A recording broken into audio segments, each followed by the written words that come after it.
יהי רצון פרשת שמות, ספר שמות, ללימוד שבלרפואת כל החולים ובתוכם טניה בת הודו מרגלית, יוסף יאיר בן אביב וחווה, הרב סימן בן סימה, בתוך כל שאר חולי ישראל. We enter Sefer Shmot. I guess there's just a very simple question to address, which is the name of the book. Obviously, any author who writes a sefer, writes a book, the name is significant, and it sort of gives the message, gives the idea. We know that in English, the book is called Exodus, which is a way of trying to describe the book, that there was slavery and there was Exodus. And the one that's chosen by us is Shmot. So I think like on a more simple level, the Exodus makes more sense.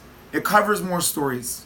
It's covering at least the first 15 prakim of Sefer Shmot, and it gives like an understanding of the story that's going on.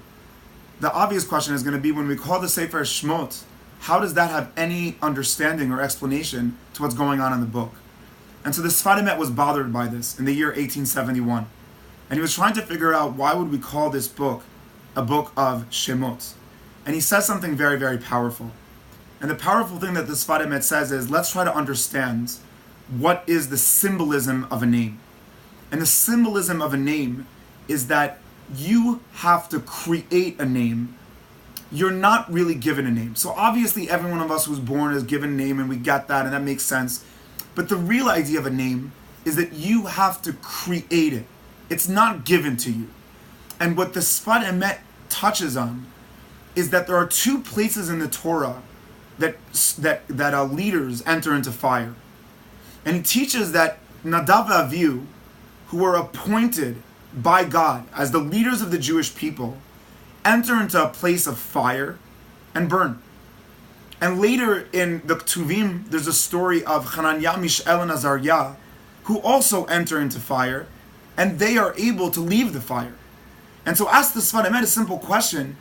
The fire is obviously a symbol that is connected to the idea of slavery, of challenge, of someone fighting against you.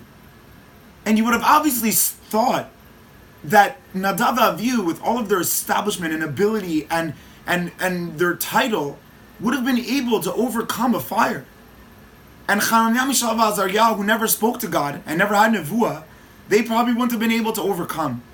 And the answer to this Sfat Emet is that a name is something that is achieved. And something that is achieved is defined by its ability to continue even in a place of fire. And so says the Sfat Emet, the idea of the name Shemot is asking us to realize, what was the need for Mitzrayim? What was the need for exile? What was the need for the challenge? And the answer of the Sfat Emet is that the challenge challenges you to ask, what have you created? Everything that you were given will be lost whenever there is a difficult time. But whatever you built, whatever you created, will last in the place of challenge. And so I think the message of the name of Sefer Shmot is also elaborating on the importance of looking at how to perceive challenge. Challenge is a bad thing, and we never want it, and we're never looking for it. But Sefer Shmot is saying, when you look into the challenge, you're capable of separating between things that were given to you and things that were built by you.